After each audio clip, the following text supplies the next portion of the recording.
Hello friends, आज हम लोग देखने वाले हैं food production chapter 9 class 8 books रिचन ICSE biology. Food production has been the most important activity in the human life. Every new advancement made in the method of production, processing and storing food has proved a turning point in the history of human civilization and has led to a spurt in increase in human population.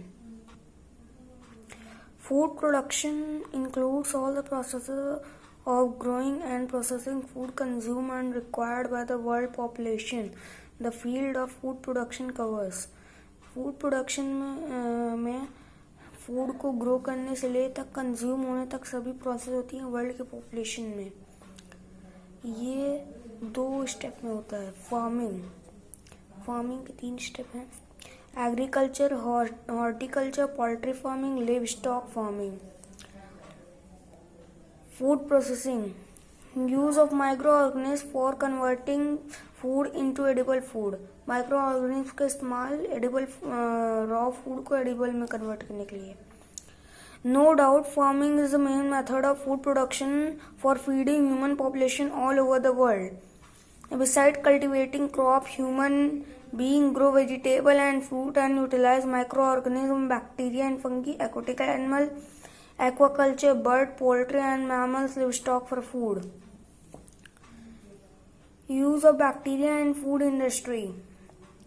Bacteria are used in wide range of food products. जो bacteria होते हैं ज़्यादातर सभी food बनाने के लिए काम आते हैं, जैसे कि कर्ड, योगर्ट, चीज and other flavored butter, beverages and pickles. Making curd. Curd is produced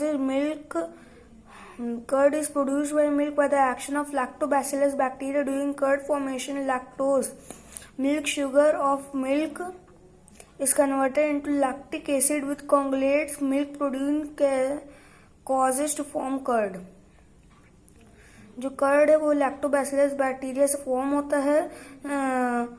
curd के फॉर्मेशन में जो मिल्क शुगर होता है लैक्टोज, वो लैक्टिक एसिड में ट्रांसफॉर्म हो जाता है, जिससे जो मिल्क का प्रोटीन है वो कर्ड बन जाता है।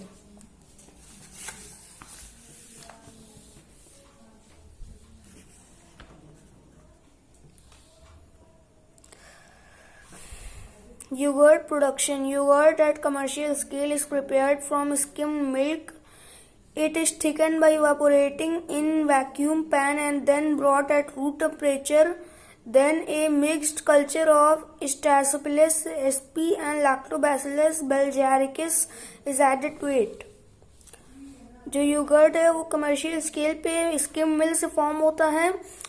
इसको थिक बनाया जाता है इवापोरेट करके एक वैक्यूम पैन में, और इसके अंदर बैक्टीरिया का एक मिक्सचर डाला जाता है। मेकिंग चीज. Certain lactic acid turn the milk sour. They convert lactose sugar of milk into lactic acid. It coagulates the milk protein caused to form curd. The semi-solid component curd is separated from the fluid and is made into cheese. Molds are used for wrapping of cheese to give it a characteristic flavor and aroma. कुछ lactic acid और bacteria small होते हैं milk को सोर करने के लिए। ये लैक्टोज शुगर को लैक्टिक एसिड में ट्रांसफॉर्म कर देते हैं, जिससे मिल्क प्रोटीन कर्ड बन जाता है। Improving flavour of butter. Bacterias are inoculated into cream to make flavour butter. Making pickles. Bacteria are used in making pickles. In agriculture, some bacteria, amplifying bacteria, decomposes the dead and decaying plants and animals remain in the process, convert protein present in the organic matter into ammonia. This ammonia is converted into nitrates and nitrifying bacteria. These nitrates increase the soil fertility. कुछ bacteria जो dead body और dead plant को DK कर देते हैं और उनका जो प्रोटीन होता है वो ऑर्गेनिक मैटर अमोनिया में कन्वर्ट कर देते हैं, जो कि सॉइल की फर्टिलिटी बढ़ाता है। Importance of fungi in food industry. Yeast and mushroom are the fungi widely used in food industry. In addition, yeast are also used in beverage industries for making beer, alcohol, wine, vinegar and other organic acid. जो yeast और mushroom है वो food industry में ज्यादा इस्तेमाल होता है और yeast जो है वो अल्कोहल, वाइन, विनेगर जैसी चीजों को बनाने में काम आता है. Yeast in distilleries for fermentation of food juices, malt, grains and molasses to make alcoholic beverage, yeast is widely used. Distilleries में भी ईस्ट का काम होता है अल्कोहलिक बेवरेजेस को बनाने में. In baking industries yeast is used as baking powder for making bread, pastry and cake. Spongy and soft. जो ईस्ट है वो केक और ब्रेड को स्पंज बनाने में काम आता है. Yeast is also use to raise dough for idli, dosa, bhatura and dhokla. जो ईस्ट है वो डो को राइस भी कर देता है. In making vinegar yeast cell are use to break down sugar of fruit juice, grape juice and convert it into alcohol. Alcohol is converted into vinegar by the action of acetic acid bacteria. जो yeast है वो fruit के juice को break कर देते हैं alcohol में और अल्कोहल विनेगर में ब्रेक हो जाता है एसिडिक एसिड बैक्टीरिया की वजह से. Mushroom like Morchella and Agaricus are edible fungi and are rich source of protein and vitamin. Some commonly grown mushroom are button mushroom, straw mushroom, oyster mushroom. They are grown for large, fleshy and whitish body. Mushroom जैसे कि मॉर्चेला और Agaricus जो हैं वो edible mushroom होते हैं और protein और विटामिन में रिच होते हैं. कुछ मशरूम जैसे बटन मशरूम और ऑयस्टर मशरूम जो होते हैं ये ग्रो बहुत ही ज्यादा लार्ज अमाउंट में किए जाते हैं इनकी वाइट बॉडी की वजह से. Some variety of mushroom such as toadstool, frying agaricus and death cap are deadly poisonous. Therefore, always buy mushroom from a reliable shop only. Agriculture and crop plant. Cultivation of plant from food, cereal, vegetable and fruit is called farming. The plant grown in field for food and fodder are called crop plant. Growing crop plant is agriculture while growing fruit, vegetable and ornamental plants is called horticulture. जो plant का cultivation होता है उसे farming कहते हैं.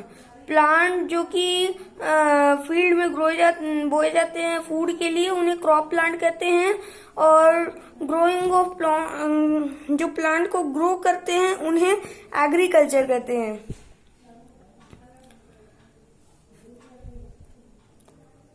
जो जब fruit और वेजिटेबल बोए जाते हैं तो उन्हें हॉर्टिकल्चर कहेंगे.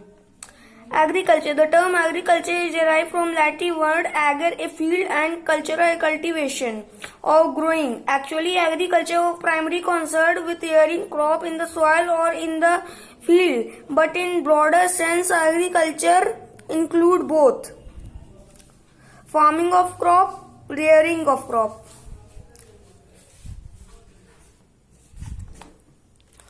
Crop and crop plant.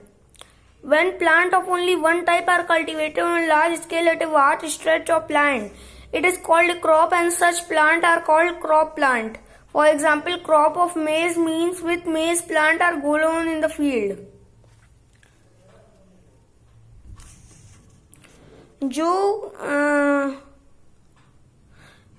जो पौधे एक ही लैंड पे बोए जाते हैं उन्हें क्रॉप कहते हैं और जो जमीन पे बोए गए हैं उन्हें क्रॉप प्लांट कहेंगे. जैसे जो क्रॉप ऑफ मेज है वो सिर्फ मेज ही प्लांट होते हैं एक फील्ड में पूरे. Type of crop. Food crop. They are the crop grown for the purpose of food. For example, cereal, pulses, oil seed, vegetable and fruit are food crops. Cash crop. These are the crops are grown for commercial purpose for intermediate sale to earn money rather than to be used by the grower. For example, sugarcane, beetroot, cotton, jute, hemp, oilseed, spices, condiments, tea, coffee, etc. are cash crops. Horticulture crop. These crops include vegetable, fruit, flowers for decoration and ornamental non-flowering plant. Crops grown in India. Rabi and Kharif crop. Depending on their growing season, crops in India fall into two categories: Rabi crops and Kharif crop. Rabi crops, winter season crops, are sown in October, November and harvested in March, April. Therefore, Rabi crops are called winter crops. They need longer day length for flowering. Rabi crops include wheat, gram, peas, mustard, linseeds, etc. जो crops अक्टूबर और नवंबर में बोई जाती हैं और मार्च और अप्रैल में काटी जाती हैं उन्हें राबी क्रॉप्स कहते हैं, जैसे कि wheat, grams and peas. Kharif crops, rainy season crops, are grown during rainy season in June, July and harvested in September, October. They need warm and wet weather for vegetative growth and shorter day length for flowering. Kharif crop include paddy, rice, maize, groundnut, jowar, bajra, pulses, soybean, cotton, etc. जो crops rainy season में जून और जुलाई के दिन बीच बोई जाती हैं और सितंबर अक्टूबर में काट ली जाती है उन्हें खारिफ क्रॉप्स कहते हैं, जैसे कि चावल. Organic farming, scientist has established an adverse effect of excuse use of chemical fertiliser and pesticide, insecticide, weedicides etcetera on the environment, on the human and farmers are now gradually shifting to organic farming. Scientist ने बताया है कि chemical fertiliser जैसे environment पे और human पे बहुत बुरा असर कर रहे हैं, इसीलिए फार्मर्स ऑर्गेनिक फार्मिंग की तरफ चल रहे हैं. Organic farming is the practice of raising crops with minimum or no use of chemicals or fertiliser and pesticides. Involve raising crop by the extensive use of organic fertiliser, manure, farmyard manure, vermi compost or bio fertiliser, blue green alga to maintain soil fertility. जो organic farming होती है उसमें बिना chemical के इस्तेमाल से crop को बोया जाता है. इसमें ऑर्गेनिक फर्टिलाइजर जैसे कि manure, vermi compost or bio fertiliser जैसे कि ब्लू ग्रीन एल्गा, ये सब सॉइल की फर्टिलिटी बढ़ाते हैं. Different crops patterns, crop rotation, mixed cropping and intercropping to protect crop from weeds. अलग अलग तरीके की क्रॉप्स पैटर्न, मैकेनिकल और manual method of weeding, bio pesticides, manure और organic fertilisers. Manure are decomposed organic matter obtained by the decomposition of animal and plant waste or agricultural residue by the microorganism. Since long, farmers are applying cow dung as manure to replenish soil fertility. जो manure है वो एक decompose organic matter है जो कि soil की fertility बढ़ाता है. Advantage of using manure. Manure provides humus to the soil which improve physical and chemical properties of the soil. Manure improve water holding capacity of soil and make it porous and airy. It provides the soil with all the nutrients. Types of manure. Some commonly used manure are as follows. Farmyard manure. It is prepared by the decomposition of farm waste such as cattle dungs and urine, straw, leaves by soil bacteria and fungi. Green manure. It is formed by the plowing green plants and burying them under the soil to be decomposed by soil microbes. Compost. It is prepared by the decomposition of organic waste such as vegetable refuse, farm litter, kitchen waste, sugarcane trash, weed, sewage sludge and animal waste by the action of soil bacteria. Vermicompost. Compost prepared by introducing earthworm in the heap of organic matter. It is called vermicompost. Earthworm feed on the organic waste, utilize only 5% and discharge the remain along the soil in the form of casting. These casting are rich in nutrients and enrich the soil. Vermi compost, जैसे कि जो compost होते हैं जो earthworm के जरिए बनाए जाते हैं वो वर्मी कंपोस्ट है. अर्थवॉर्म सिर्फ ऑर्गेनिक वेस्ट पे 5% यूटिलाइज करते हैं और बाकी सब कास्टिंग के बाकी सारे न्यूट्रिएंट दे देते हैं in the form of casting. Green revolution. The great improvement in the production of food grains and other agricultural produce during the period 1960 and 1980 period of Green Revolution in Indian agriculture. It is known as the golden era of Indian agriculture. जो green बहुत बड़ी improvement थी food production में, food production को लेकर 1960 और 1980 में उसे ग्रीन रेवोल्यूशन कहा जाता है. The food production was enhanced to such an extent that our country became self-sufficient in food production because of development of high-yield variety of rice, maize, bajra, sugarcane by our scientists. Food production तब ज्यादा enhance हुआ जब high yielding variety rice की और मेज, sugar cane, बाजरा, sugar cane की आ गई हमारे साइंटिस्ट के द्वारा. During Green Revolution, high-yielding drop varieties of wheat were introduced from Mexico and Australia. New varieties of wheat with desirable character were developed by cross-breeding methods.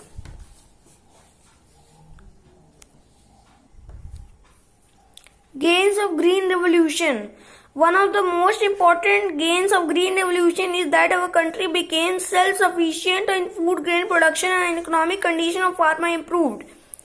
A buffer stock of wheat, rice could be established in country to meet shortfall of future food production. Agriculture is now regarded as an industry. A step which led to the Green Revolution. Introduction of new high plant variety, usage of hybrid seeds, development of disease resistant variety, development of drought resistant variety. Animal husbandry. Animal husbandry is the branch of agriculture that deal with the farming and management of domestic animals for the economic utilization. Such animals are called livestock. Livestock include cow, buffalo, sheep, goat, pig. In addition, fish farming, beekeeping and silkworm rearing are also under animal husbandry. The various aspects of animal husbandry include feeding of livestock, shelter for livestock, health care for livestock, breeding of livestock, utilization of their product.